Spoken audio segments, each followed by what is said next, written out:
ডোমজুড়ে বিজেপির ভোট প্রচার হরিসভাতলায় ব্রহ্মা মন্দিরে পুজো দিয়ে জনসংযোগ প্রচার শুরু করলেন বিজেপি প্রার্থী গোবিন্দ হাজরা। যে ছবিটা এই মুহূর্তে দেখতে পাচ্ছেন, ডোমজুড়ের ছবি দেখতে পাচ্ছেন। আমাদের সঙ্গে সরাসরি রয়েছেন আমাদের প্রতিনিধি প্রসেনজিৎ। চলে যাওয়া প্রসেনজিতের কাছে। প্রসেনজিৎ, ডোমজুর থেকে প্রচারের কি ছবি উঠে আসছে? সব থেকে বড় কথা, মানুষ কতটা সাড়া দিচ্ছেন, কি ছবি পাচ্ছ? একেবারে তোমাকে আমি দেখাচ্ছি। দেখো, ডোমজুরের প্রার্থী তিনি পুজো দিতে এসেছেন এবং তিনি কোথায় পুজো দিচ্ছেন? যে চামড়াইল হরিসেবা তলার যে রয়েছে এবং সেই হরিসেবা তলাতে সেখানে পুজো দিতে যাচ্ছেন এবং মানুষের সঙ্গে একটা জনসংযোগ তুমি দেখতেই পাচ্ছ। প্রচুর মানুষ রয়েছে এবং সেই মানুষের সঙ্গে তিনি জনসংযোগ সারছেন। একদিকে ব্রহ্মা পুজো হচ্ছে এবং সেই ব্রহ্মা পুজোতে পুজো দিতে যাচ্ছেন গোবিন্দ হাজরা এবং তিনি পুজো দেবেন ব্রহ্মা ঠাকুরকে এবং সেখান থেকেই তার যাত্রা শুভ সূচনা করবেন। এবং যে ভোট প্রচার, সেই ভোট প্রচারে তুমি দেখতেই পাচ্ছেন যে প্রচারে যাচ্ছেন এবং একদিকে যেরকম প্রচার হচ্ছে, একদিকে যেরকম মালা দিয়ে ব্রহ্মা ঠাকুরকে যে মালা দান করছেন এবং তার পাশাপাশি কর্মী সমর্থকেরা তারাও কিন্তু উচ্ছ্বাস, যে তাদের মধ্যে একটা উদ্বেদনা কাজ করছে যে ডোমজুরের যিনি ক্যান্ডিডেট হয়েছেন গোবিন্দ হাজরা, তিনি একদিকে যেরকম ভোট প্রচার বৈতরণী যেরকম শুরু করে দিয়েছেন আজকে থেকে এবং তার পাশাপাশি যে এলাকার মানুষের সঙ্গে এবং সেই জনসংযোগও কিন্তু একদিকে সারছেন।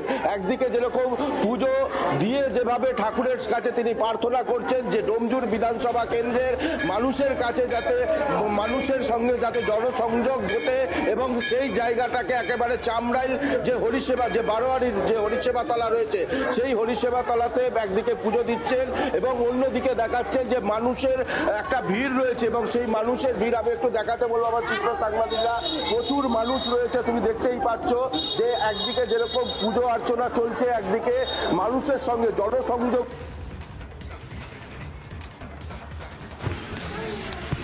একটা চান্স চাই বাবা, भाजपा को एक मौका बीजेपी के।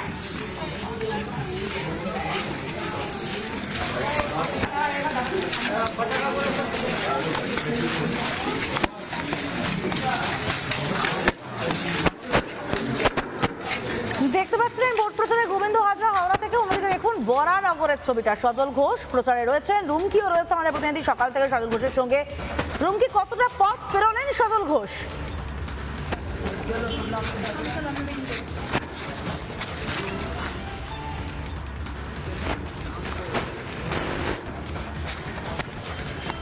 রুমকি, শুনতে পাচ্ছ?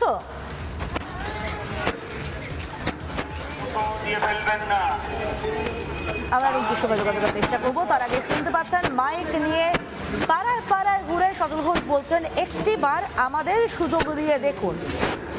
বারে বারে সজল ঘোষ আবেদন করছেন, পাড়ায় পাড়ায় পৌঁছে যাচ্ছেন। আমি অন্যদিকে গোবিন্দ হাজরা প্রার্থী রয়েছেন এই মুহূর্তে প্রচারে, সেখানে প্রসেনজিৎ রয়েছে। প্রসেনজিৎ, যদি গোবিন্দ হাজরার সঙ্গে একবার কথা বলা যায়, জয়ের ব্যাপারে তিনি কতটা আত্মবিশ্বাসী, সংগঠন কতটা আমি একটু কথা বলার চেষ্টা করব। গোবিন্দ, আপনি এখন এই মুহূর্তে চামড়াইলে রয়েছেন, আপনি কতটা আত্মবিশ্বাসী যে এই ডোমজুর বিধানসভা কেন্দ্রে ভোট প্রচার শুরু হয়ে গেছে? আপনি নিজে সকাল থেকে বিভিন্ন মন্দিরে পুজো দিয়ে ভোট বৈতরণী প্রচার শুরু করেন, কি বলবেন? দেখুন, আজ থেকে আমি প্রচার শুরু করেছি। সকালে মা ভবতারিণী, মা দক্ষিণেশ্বরের পুজো দিয়ে এসেছি। এখন চামড়াইল ব্রহ্মা বিষ্ণু মহেশ্বরের 138তম বহু প্রাচীন পুজো। তো এইখানে আমি ভগবান ব্রহ্মা বিষ্ণু মহেশ্বরের কাছে আমি প্রার্থনা করতে এসেছি। এবং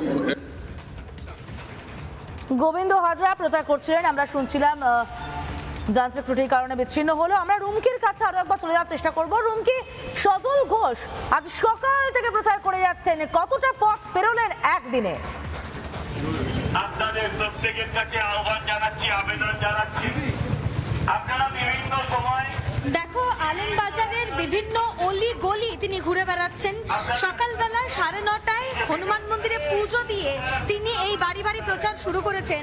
এখন ঘড়িতে প্রায় 11:30টারও বেশি সময় হয়ে গিয়েছে। তিনি প্রত্যেকটা বাড়ি অর্থাৎ এলাকার প্রত্যেকটা বাড়িতে তিনি যাচ্ছেন, মানুষের সঙ্গে কথা বলছেন এবং বিজেপির কর্মী সমর্থকরা তারাও কিন্তু এই মুহূর্তে স্বতঃস্ফূর্তভাবে তার সঙ্গে এলাকা তাকে নিয়ে যাচ্ছেন, বিভিন্ন এলাকায় তাকে নিয়ে যাওয়া হচ্ছে এবং প্রত্যেকটি বাড়িতে বাড়িতে তিনি পৌঁছচ্ছেন, বড়দের কাছ থেকে আশীর্বাদ নিচ্ছেন, ছোটদের সঙ্গে গল্প করছেন, তারা কোন ক্লাসে পড়ে তাদের সঙ্গে ক্রিকেট খেলছেন, ক্যারম খেলছেন, একেবারে মাটির কাছাকাছি, যাকে বলা হয় মানুষের কাছাকাছি তিনি পৌঁছে যাচ্ছেন এবং সকলকে একটাই কথা বলছেন যে একটা সুযোগ দেওয়া হয় তাকে, কারণ বিজেপি একবারও সুযোগ পায়নি। এর আগে কংগ্রেস সুযোগ পেয়েছে, এর আগে সিপিএম সুযোগ পেয়েছে, এর আগে এতদিন ধরে তৃণমূল রয়েছে এবং তৃণমূল সরকার তাদের যে অনুন্নয়ন সেই ছবিটাও কার্যত তিনি দেখতে পাচ্ছেন, কারণ সাধারণ মানুষই তাকে বলছেন যে কোথাও গিয়ে আবর্জনার স্তূপ, কোথাও গিয়ে দেখা যাচ্ছে যে নিকাশি ব্যবস্থার বেহাল দশা, মানুষের কর্মসংস্থান নেই, পরিযায়ী শ্রমিকরা অর্থাৎ যাদের বাড়ির লোকজন পরিযায়ী শ্রমিক হিসেবে বাইরে কাজ করছেন তারা নিজেদের ক্ষোভ উগরে দিচ্ছেন, পানীয় জলের সমস্যা, এই একাধিক সমস্যার কথা তুলে ধরছেন। এই মুহূর্তে সজল ঘোষ বাড়ি বাড়ি যাচ্ছেন এবং মাইকিং করে বলছেন একবার সুযোগ দেওয়ার কথা। আমি শোনাবো একবার সমাধিটা। সময় কম, তাই আগের মতন হয়তো ডোর টু ডোর যেতে পারছি না, কিন্তু আপনাদের কাছে আবেদন করছি একটা সুযোগ। বাবারা আপনি আমার গুরুজন, হাত জোর করে নয় হাত তুলে একটা সুযোগ দেন। পশ্চিমবঙ্গের বর্তমান পরিস্থিতি থেকে পশ্চিমবঙ্গটাকে বাঁচান। আপনাদের কাছে আবেদন, আপনাদের হাতেই আগামী দিনে আপনাদের সন্তান সন্ততি কেমন থাকবে সেটা নির্দিষ্ট হবে। তাই আপনাদের কাছে আবেদন, একটা সুযোগ আপনারা বিজেপিকেও দিন, একটা সুযোগ আপনাদের প্রত্যেকের কাছে ভারতীয় জনতা পার্টির পক্ষ থেকে। আচ্ছা, একটা সুযোগ, হাত জোর করে নয় হাত তুলে আশীর্বাদের হাত, একটা সুযোগ বিজেপিকেও দেন। সবাই সুযোগ পেয়েছে দিদি, সবাই সুযোগ পেয়েছে কিনা? সিপিএম পেয়েছে, তৃণমূল পেয়েছে, এখন যিনি উঠেছেন, যিনি জিতেছেন গত 2 বছর তিনি পেয়েছেন। একটা সুযোগ আমাকে এবং বিজেপিকে দিন, একটা সুযোগ মা আমাকে এবং বিজেপিকে দিন। 5 বছর বাদে যদি ভালো না লাগে 5 বছর বাদে আপনি আমায় পাল্টে দেবেন। যদি 5 বছর বাদে ভালো না লাগে পাল্টে দেবেন, কাউকে রেখে দেবার নেই। কাজের জন্য ভোট, সে যদি আপনার কাজ না করে, আমিও যদি আপনারা আমায় যদি আশীর্বাদ করেন, তারপর যদি আমি কাজ না করি আপনারা আমায় পাল্টে দেবেন, কিন্তু একটা সুযোগ দিন। আপনাদের দরজায় আমার একটাই প্রার্থনা, আপনাদের দরজায় আমার একটাই আবেদন, একটা সুযোগ দিন মাত্র। আগের বার বলেছিলাম 2 বছর, কান ঘেঁষে বেরিয়ে গেছে, আমি পাইনি। 2 বছরে আপনি কি পেয়েছেন আপনি জানেন। আমাকে আপনারা 5টা বছর দেন, আমাকে মানে ভারতীয় জনতা পার্টি। ভালো নানা ধরনের কন্টেন্ট দেখার জন্য লাইক করুন, শেয়ার করুন আমাদের ফেসবুক পেজ, সাবস্ক্রাইব করুন আমাদের ইউটিউব চ্যানেল। পাশাপাশি অন্যান্য ব্রেকিং নিউজের জন্য অবশ্যই চোখ রাখুন রিপাবলিক বাংলায়।